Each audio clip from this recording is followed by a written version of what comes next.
Bismillahirrahmanirrahim. Assalamualaikum warahmatullahi wabarakatuh. Hai anak-anak hebat, bagaimana kabar kalian? Alhamdulillah, luar biasa, Allahu Akbar. Yes, yes, yes. Sebelum belajar, mari kita berdoa bersama-sama terlebih dahulu yuk. Bismillahirrahmanirrahim. Rabbi zidni ilma warzuqni fahma birahmatika ya arhamar rahimin. Baik anak-anak hebat, hari ini kalian simak video pembelajaran dengan teliti. Setelah ini, silahkan menyimak video berikut ini. Ada bencana tsunami. Adik-adik tahu nggak kalau bencana itu merupakan takdir dari Allah? Takdir itu bisa dirubah atau enggak ya? Assalamualaikum adik-adik. Ketemu lagi dengan Kak Nazar. Dalam video kali ini kita akan membahas tentang iman kepada qada dan qadar. Iman kepada qada dan qadar ini merupakan rukun iman yang keenam. Sebelum ke pembahasan yang lebih jauh, kita akan awali dengan membahas pengertian dari iman kepada qada dan qadar. Iman kepada qada dan qadar itu ada 3 kata kunci. Yang pertama, iman. Yang kedua, qada. Dan yang ketiga adalah qadar. Iman artinya adalah percaya. Sedangkan qada menurut bahasa artinya adalah menentukan atau memutuskan. Kalau menurut istilah, qada itu artinya adalah segala ketentuan dan keputusan dari Allah Subhanahu wa Ta'ala yang ditentukan kepada makhluknya sejak zaman azali, yaitu zaman sebelum adanya alam dunia ini. Qada ini tidak bisa dirubah oleh manusia adik-adik, kecuali Allah sendiri yang merubahnya. Seperti dalam firman-Nya, A'udzu billahi minasyaitonir rajim. Ma asaba min musibatin fil ardi wala fi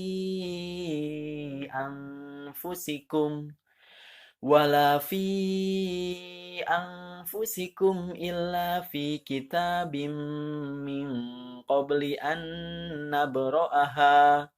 Inna dzalika 'ala Allahi yasir.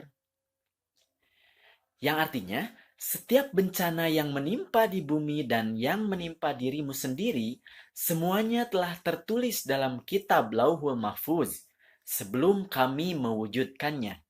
Sungguh, yang demikian itu mudah bagi Allah.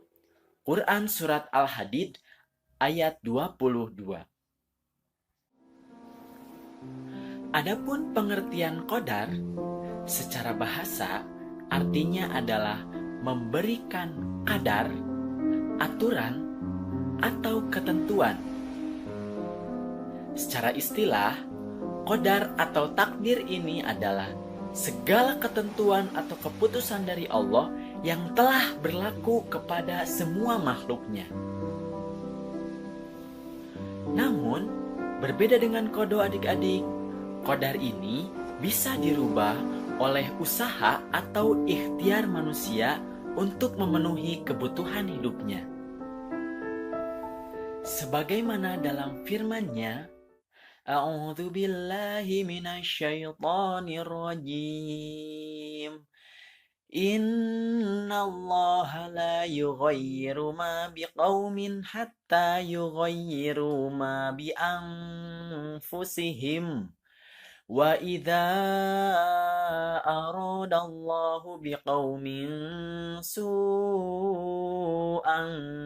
fala maraddalah wa ma lahum min dunihi min wal. Yang artinya, sesungguhnya Allah tidak akan mengubah keadaan suatu kaum sebelum mereka mengubah keadaan diri mereka sendiri. Dan apabila Allah menghendaki keburukan terhadap suatu kaum, maka tak ada yang dapat menolaknya dan tidak ada pelindung bagi mereka selain Dia. Quran Surat Ar-Ra'd ayat 11. Jadi, dari pengertian-pengertian tadi, kita bisa menyimpulkan bahwa iman kepada qada dan qadar adalah percaya dan yakin dengan sepenuh hati bahwa Allah Subhanahu wa Ta'ala sudah menentukan segala sesuatu bagi makhluknya. Dan segala sesuatu yang terjadi pada diri makhluk adalah ketentuan dan takdir dari Allah Subhanahu wa Ta'ala. Lalu, bagaimana sih hubungan antara qada dan qadar? Kalau diibaratkan, qada itu adalah sebagai rencana Allah. Jadi Allah sudah merencanakan segala sesuatunya yang sudah tertulis dalam kitab Lauhul Mahfuz di zaman azali dulu. Sedangkan qadar itu adalah hasil dari ketetapan yang telah Allah rencanakan yang sudah berlaku pada diri kita. Rencana dari Allah itu ada yang bisa berubah dan ada juga yang tidak bisa berubah. Rencana dari Allah secara umum itu tidak bisa dirubah kecuali atas kehendak Allah sendiri. Misalnya, hari kiamat itu Allah sudah rencanakan kapan terjadinya, bagaimana, itu sudah Allah rencanakan. Dan nanti hanya Allah lah yang berkehendak untuk menjadi takdirnya yang hanya kita ketahui setelah nanti terjadi. Contoh selanjutnya adalah matahari yang terbit dari timur dan tenggelam dari barat. Itu semua adalah rencana dari Allah. Dan itu sudah menjadi ketetapan yang sudah kita ketahui bersama, bahwasannya matahari itu terbit dari timur dan tenggelam dari barat. Tidak ada manusia yang bisa merubahnya kecuali atas kehendak Allah sendiri. Selanjutnya adalah seperti planet-planet yang berputar pada porosnya. Itu semua merupakan rencana dari Allah Subhanahu wa Ta'ala yang atas kehendaknya Allah sudah menetapkannya bahwa planet-planet itu sudah berputar pada porosnya dan itu sudah menjadi takdir yang kita ketahui bersama. Dan itu disebut takdir mubrom. Takdir mubrom adalah takdir yang tidak bisa dirubah oleh manusia, tapi hanya bisa dirubah oleh Allah sendiri. Secara umum, takdir memang tidak bisa dirubah. Tapi adik-adik, ada takdir yang bisa kita pengaruhi. Jadi, rencana yang sudah Allah tetapkan sebelumnya bisa kita pengaruhi, yaitu dengan usaha dan ikhtiar. Sehingga Allah berkehendak untuk mengubah takdir yang sudah ditetapkan untuk kita.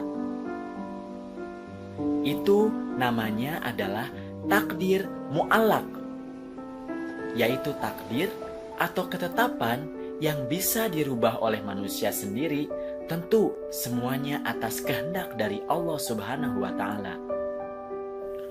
Misalnya adalah ketika di awal kita di sekolah, mungkin kita tidak mengerti banyak hal, tidak faham banyak hal.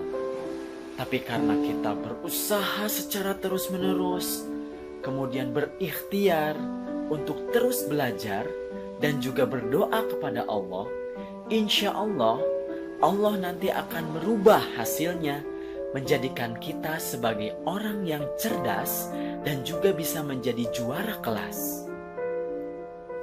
Selanjutnya, misalnya kita akan mengikuti lomba pidato. Awalnya, mungkin kita malu-malu atau kurang percaya diri. Tapi karena kita terus berusaha, terus berikhtiar, giat berlatih, dan juga berdoa, insya Allah nanti Allah akan menakdirkan kita menjadi juara di lomba pidato tersebut. Lalu, misalnya di awal kita tidak bisa membaca Al-Quran sama sekali.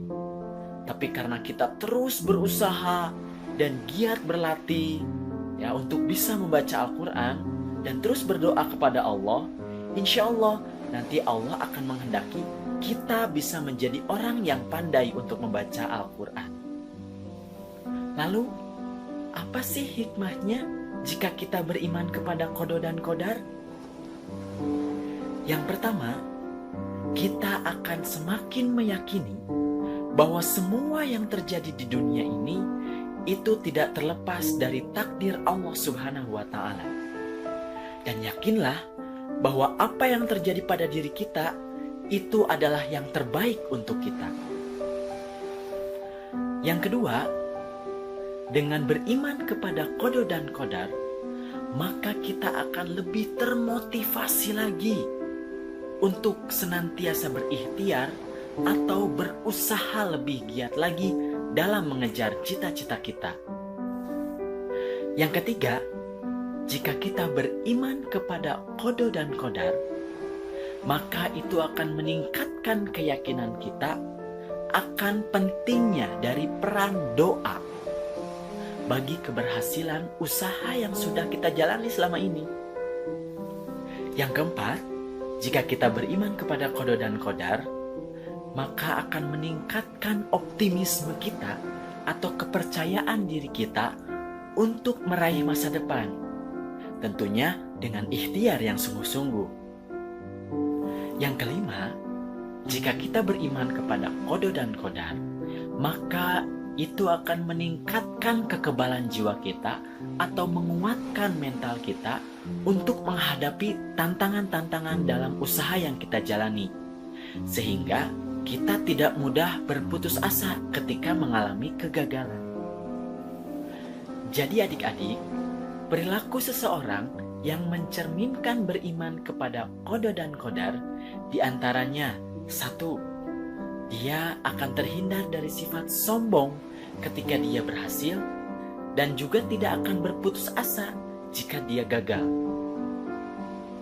Yang kedua, dia akan banyak bersyukur jika berhasil dan akan bersabar jika dia gagal. Selanjutnya yang ketiga, dia akan optimis, akan percaya diri dan selalu giat bekerja untuk mencapai apa yang dicita-citakannya. Dan yang terakhir, dia akan tenang jiwanya karena semua yang terjadi itu sudah ditakdirkan oleh Allah Subhanahu wa Ta'ala dan dia yakin bahwa semua itu adalah untuk kebaikannya. Itulah adik-adik materi dari beriman kepada qada dan qadar. Semoga dengan adanya video ini adik-adik jadi lebih mudah dalam memahami materi beriman kepada qada dan qadar. Jika adik-adik membutuhkan materi lain yang sulit untuk difahami, silahkan komen di video ini. Jangan lupa like, comment, and subscribe video ini. Terima kasih. Kakak akhiri, Assalamualaikum warahmatullahi wabarakatuh.